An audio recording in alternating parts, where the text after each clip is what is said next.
Warahmatullahi wabarakatuh. Bismillahirrahmanirrahim. Alhamdulillahirabbil alamin wassalatu wassalamu ala asrofi anbiya'i wal mursalin wa ala alihi washabihi ajmain amma ba'd. Yang saya hormati Bapak dan Ibu guru selaku wali kelas 7E dan yang saya sayangi teman-temanku yang selalu semangat dalam belajar dan melakukan hasil membahagiakan.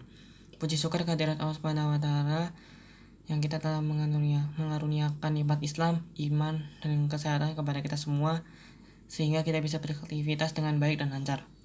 Salawat serta salam semoga kita tetap tercurahkan kepada suri tauladan kita Nabi Muhammad SAW serta keluarga, sahabat, dan pengikutnya yang setia dalam menjalankan sunnah-sunnahnya. Amin.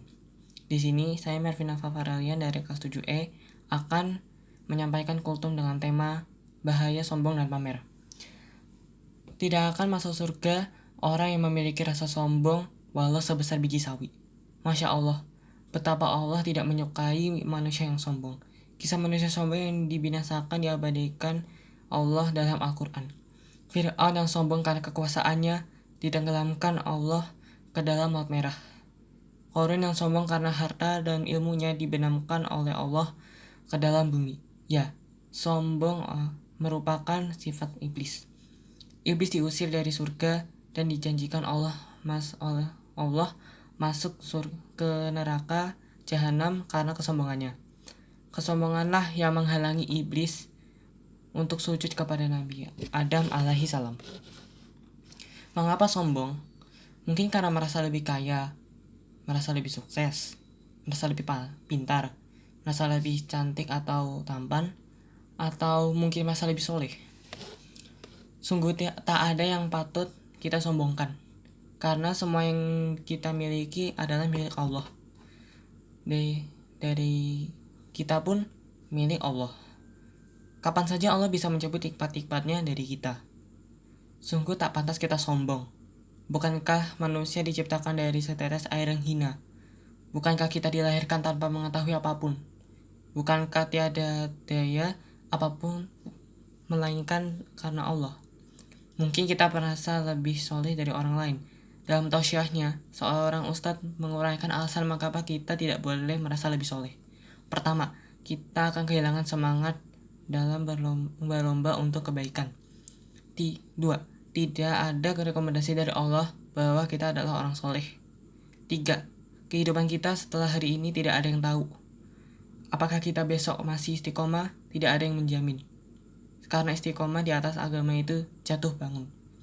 Manusia melihat dari zahir, sedangkan Allah melihat dari batin. Ada suatu kisah ketika berperang melawan kaum kafir, seorang sahabat memenangkan pertarungan. Ketika akan dibunuh, orang kafir tadi lantas mengucap kalimat syahadat, merasa bahwa orang kafir ini tidak serius mengucapkannya. Sahabat tadi lantas membunuhnya. Selesai perang, sahabat tadi menghadap Rasulullah menceritakan kejadian tadi. Apa reaksi Rasulullah? Rasulullah marah dan berkata, apakah kamu membelah dadanya sehingga tahu isi dadanya? Janganlah kita merasa lebih baik dari orang lain, menghakimi orang lain, menganggap orang lain lebih buruk dari kita. Bukankah kita tak pernah dan tak akan mungkin membelah dada orang lain? Mungkin saja orang lain lebih baik dari kita. Misalnya dalam hal berbakti kepada orang tua, dalam hal bersabar, dalam hal kejujuran, dan lain-lain. Saya teringat profil seorang sahabat Rasulullah yang begitu tawadu. Bila bertemu orang yang lebih muda, dia berkata, orang ini lebih baik dariku, karena ia belum bermaksud kepada Allah sedangkan aku melakukannya. Bila ketemu dengan orang yang lebih tua, dia berkata, orang ini telah melakukan ibadah sebelum aku, maka tidak diragukan lagi bahwa ia lebih dariku. Subhanallah, sungguh pribadi yang pantas dijadikan teladan oleh kita.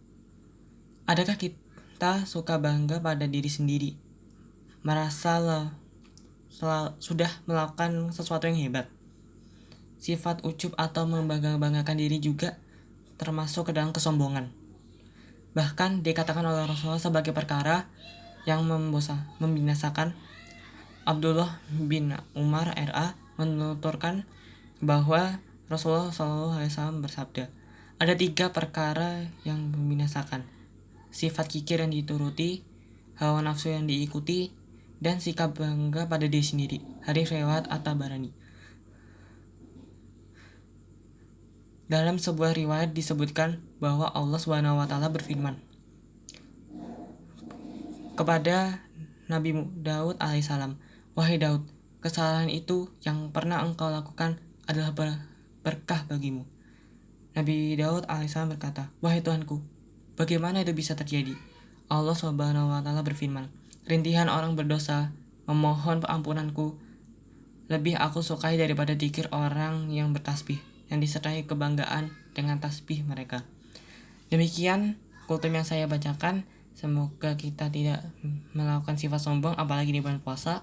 Semoga kita sehat selalu. Mohon maaf apabila ada kesalahan. Billahi taufiq wal hidayah. Wassalamualaikum warahmatullahi wabarakatuh.